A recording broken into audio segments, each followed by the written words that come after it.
ನಮ್ಗೆ ಇಲ್ಲಿವರೆಗೆ ಒಂದು ಓಪನ್ ಆಗಿ ಹೇಳ್ತೀವಿ, ವಕ್ತಾರಿದ್ದಾರೆ, ಸಿಟಿ ಅಧ್ಯಕ್ಷರಿದ್ದಾರೆ. ಕಳೆದ 6-7 ತಿಂಗಳಿಂದ ಮೂಡ ವಿಚಾರದಲ್ಲಿ ನಮ್ಮನ್ನು ಕರೆದು ಒಂದು ಸ್ಟ್ರೈಕ್ ಮಾಡ್ರಿ, ಒಂದು ಪತ್ರಿಕಾಗೋಷ್ಠಿ ಮಾಡ್ರಿ, ನೀವು ಹಂಗೆ ಮಾಡ್ರಿ, ಹಿಂಗೆ ಮಾಡ್ರಿ.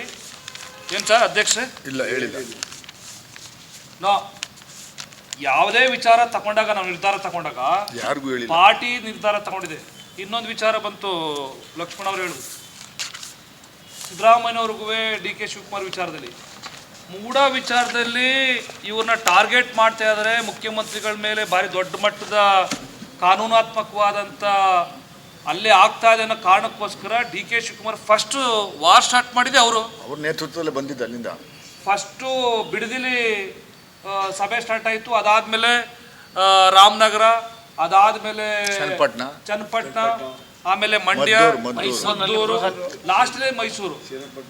ನೀವು ಒಂದೇನು ಅರ್ಥ ಮಾಡ್ಕೋಬೇಕು ಅಂತಂದರೆ, ಸ್ವತಃ ಮುಖ್ಯಮಂತ್ರಿಗಳು ಎಲ್ಲಿ ಬೇಕಾದ್ರೂ ಕೇಳ್ಕೊಳ್ಳಿ, ಇವತ್ತು ಸುತ್ತೂರು ಬರ್ತವ್ರೆ, ಮುಖ್ಯಮಂತ್ರಿಗಳು KPCC ಪ್ರೆಸಿಡೆಂಟ್ ಜೊತೆ ನೀವು ಸ್ಟ್ರೈಕ್ ಮಾಡಿರಿ, ನೀವು ವಾರ್ ಡಿಕ್ಲೇರ್ ಮಾಡಿರಿ ಅಂತ ಹೇಳಿಲ್ಲ.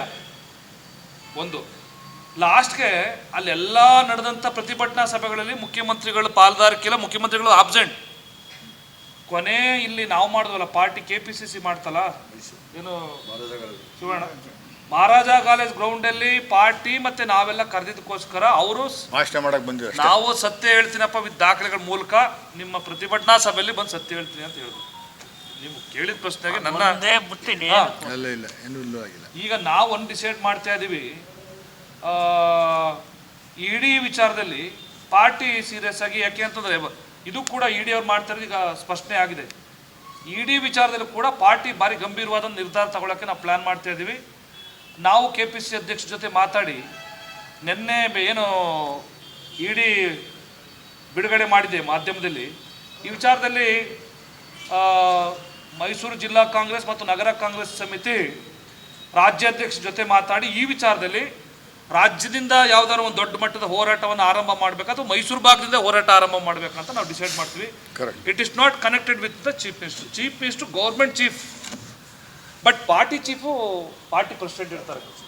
ಆಮೇಲೆ ಇಂಡಿಯನ್ ನ್ಯಾಷನಲ್ ಕಾಂಗ್ರೆಸ್ಗಿರುವಂತಹ ಒಂದು ದೊಡ್ಡ ಮಟ್ಟದ ಪಾರ್ಟಿ ಕಮಿಟ್ಮೆಂಟು ಇಡೀ ಏಷ್ಯಾದಲ್ಲಿ ಯಾವ ಪೊಲಿಟಿಕಲ್ ಪಾರ್ಟಿಗೂ ಇಲ್ಲ. ಆ ಕಾರಣಕ್ಕೋಸ್ಕರ ಹಂಗೇನಾರೆ ಪಾರ್ಟಿನೇ ಸರ್ಕಾರನೇ ಎಲ್ಲ ನಿರ್ಧಾರ ಮಾಡೋದಾಗಿದ್ರೆ ಇಷ್ಟೊಂದು ಅವ್ಯವಸ್ಥೆಗಳ. ಈಗ ನೋಡಿ, ನಿನ್ನೆ ಓಪನ್ ಚಾಲೆಂಜು ಇವ್ರಿಗೆ, ರಾಜ್ಯ BJP ಅಧ್ಯಕ್ಷರಿಗೆ ಓಪನ್ ಚಾಲೆಂಜ್, ಒಂದು ಕೆಲಸ ಮಾಡಲಿ, ಆ ಥರದ ನಿಮಗೆ ಭಾರಿ ನ್ಯಾಷನಲ್ ಲೆವೆಲಲ್ಲಿ ನಿಮಗೆ ಭಾರಿ ದೊಡ್ಡ ಮಟ್ಟದ ಗೌರವ ಇದೆ ಅನ್ನೋದಾದರೆ, ನಿನ್ನೆ ಅವ್ರು ಮಧ್ಯಾಹ್ನ ಸ್ಟೇಟ್ಮೆಂಟ್ ಮಾಡಿದ್ರೆ ಸಂಜೆಲೇ ಅವನು ಇವ್ರನ್ನ ಸುಧಾಕರ್ ಸಸ್ಪೆಂಡ್ ಮಾಡಬೇಕಿತ್ತು, ನೋಟಿಸ್ ಕೊಡಬೇಕಿತ್ತು, ಅಟ್ಲೀಸ್ಟ್ ನೋಟಿಸ್ ಕೊಟ್ಬಿಟ್ಟು ಉತ್ತರ ಕೊಡಬೇಕು ಅಂತ ಹೇಳಬೇಕಾಗಿತ್ತು. ಅದೆಲ್ಲ ಬಿಟ್ಬಿಡಿ, ಯತ್ನಾಳು ಏಕವಚನದಲ್ಲಿ ಅಲ್ಲ ಜಾಸ್ತಿನೇ ಆಗೋಯ್ತು. ಅದರಿಂದ BJP ದೇಶದಲ್ಲಿ ಕಂಪ್ಲೀಟಾಗಿ ಪಾರ್ಟಿ ಐಡಿಯಾಲಜಿಯಿಂದ ಒಳಗುಳ್ಕೊಂಡಿದೆ. ಪಾರ್ಟಿ BJPಗೆ ಯಾವುದೇ ಲಿಮಿಟೇಷನ್ಸ್ಗಳಿಲ್ಲ, ಪಾರ್ಟಿಗೆ ಯಾವುದೇ ಪ್ರೋಟೋಕಾಲ್ ಇಲ್ಲ. ಪಾರ್ಟಿ ವಿಚಾರ ಕಂಪ್ಲೀಟಾಗಿ ಅದರ ನಿಜವಾದಂಥ ಉದ್ದೇಶಗಳು, ನಿಜವಾದಂಥ ಪಾರ್ಟಿ, ಒಂದು ನ್ಯಾಷನಲ್ ಪಾರ್ಟಿಗೆ ಇರಬೇಕಾದಂತಹ ಒಂದು ನ್ಯಾಷನಲ್ ಸ್ಟೇಟಸ್, ಒಂದು ಪ್ರೋಟೋಕಾಲ್, ಮತ್ತೆ ಒಂದು ಕಮಿಟ್ಮೆಂಟ್, ಮತ್ತೆ ಪಾರ್ಟಿ ಶಿಸ್ತು ಭಾರಿ ಇಂಪಾರ್ಟೆಂಟ್ ಆಗಿ ಕಂಪ್ಲೀಟ್ ಇಟ್ ಹ್ಯಾಸ್ ಫೈಲ್ಯೂಡ್, ಕಂಪ್ಲೀಟು ನಾಶ. ಅದಕ್ಕೆ ಮಾತ್ರ ಅವರು ಉತ್ತರ ಕಂಡು ಹಿಡ್ಕೋಬೇಕು. ಆಮೇಲೆ ಇಡಿ ಮತ್ತೆ ಮುಖ್ಯಮಂತ್ರಿಗಳ ಬಗ್ಗೆ ಮಾತಾಡಿ.